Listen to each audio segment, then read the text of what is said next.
January 17, 2007. Two economists at the International Monetary Fund submit an internal working paper warning that the U.S. housing market shows characteristics consistent with a systemic bubble.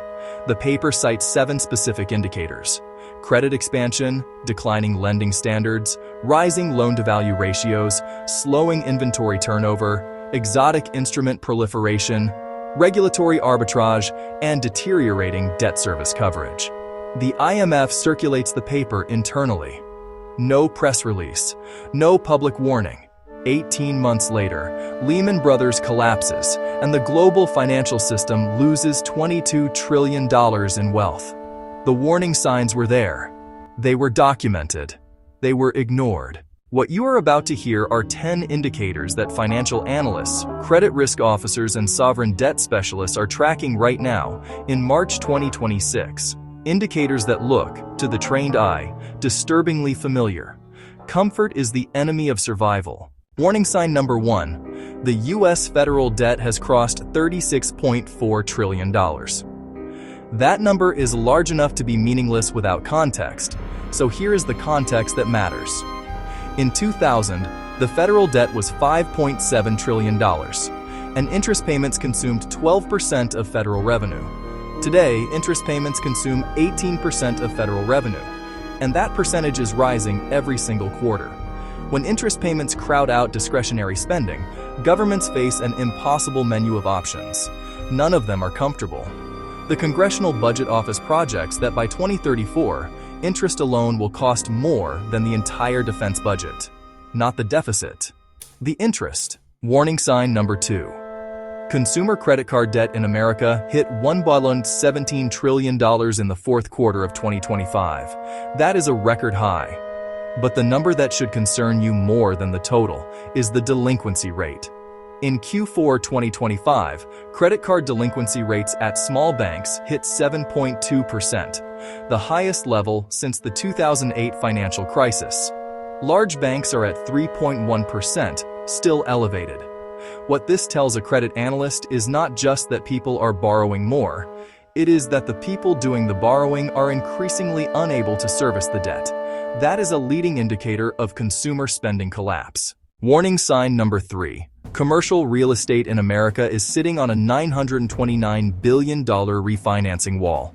Loans that were originated between 2019 and 2021 at near zero interest rates, now coming due in a 6.5% interest rate environment. The math does not work. A building financed at $10 million at 2.5% carries a manageable debt service. That same building refinanced at 6.5% requires an income the building, at current occupancy rates, simply cannot generate. Regional banks hold approximately 68% of all commercial real estate loans in America. The Federal Reserve's own Financial Stability Report flagged this in November 2025 as a material systemic risk.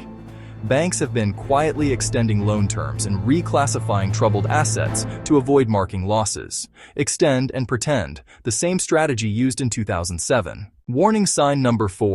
The U.S. Manufacturing Purchasing Managers Index fell below 50, the contraction threshold, for 14 of the 16 months between January 2024 and April 2025. PMI below 50 indicates manufacturing is shrinking. 14 months of contraction is not a blip. It is a structural signal that the industrial base of the economy is weakening while financial asset prices remain elevated. A divergence that historically precedes corrections. Warning sign number 5. The yield curve inverted, meaning short-term Treasury yields exceeded long-term yields for an unprecedented 22 consecutive months between 2023 and 2025. Yield curve inversions have preceded every U.S. recession since 1955. The average lag between inversion and recession onset is 13 months. The curve recently began to normalize.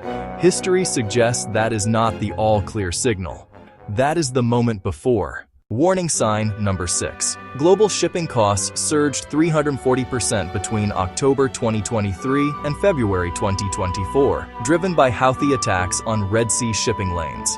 Supply chain disruption of that magnitude is inflationary. It raises input costs across every goods-producing sector simultaneously. The Federal Reserve's inflation models are built on assumptions of relatively stable supply chains. When supply chains destabilize, the models misfire.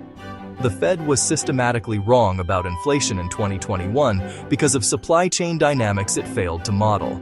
The same supply chain vulnerabilities exist today. Warning sign number 7. The Federal Reserve's balance sheet, while reduced from its $8.9 trillion pandemic peak, still stands at $6.7 trillion as of early 2026. The Fed has been attempting quantitative tightening, removing liquidity from the financial system at a rate of $60 billion per month.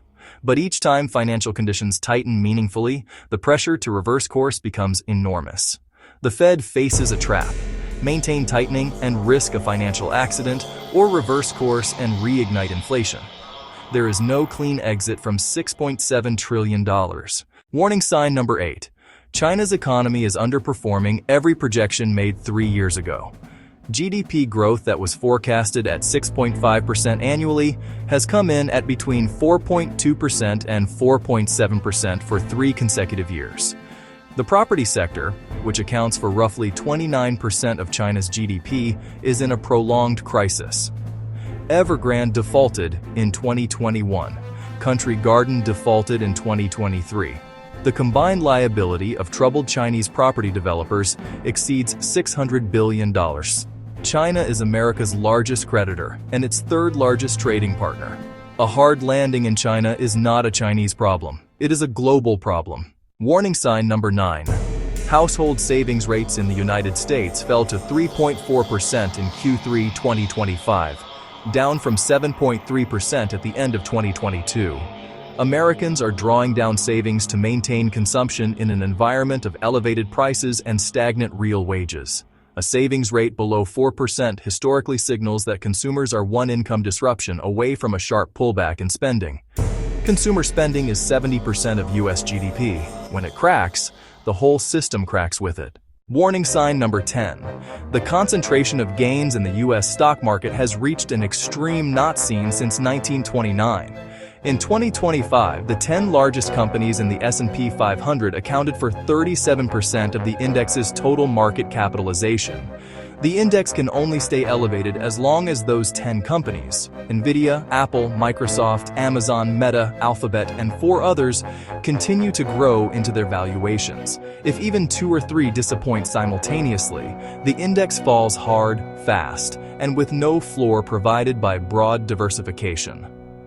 Index fund investors, the majority of American retirement savers, have structural concentration risk they did not opt into and likely do not know they hold. 10 warning signs, each one documented, each one currently active, each one individually manageable.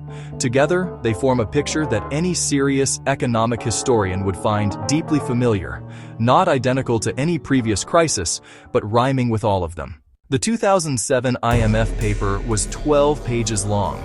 The economists who wrote it were not alarmists. They were pattern recognition specialists doing exactly what they were trained to do. They recognized the shape of what was coming, and they were politely ignored. The question that keeps serious analysts awake in 2026 is not whether a reckoning is coming. It is whether the reckoning will be manageable, a slow adjustment, a grinding rebalancing, or whether the accumulated weight of 10 simultaneous pressures will find a single breaking point and give way all at once. And the harder question, the one nobody with a career to protect will ask publicly, is this: if the warning signs were visible in 2007, and they are visible again now, and the people who could act on them are choosing not to, what exactly are they waiting for? And are you waiting with them?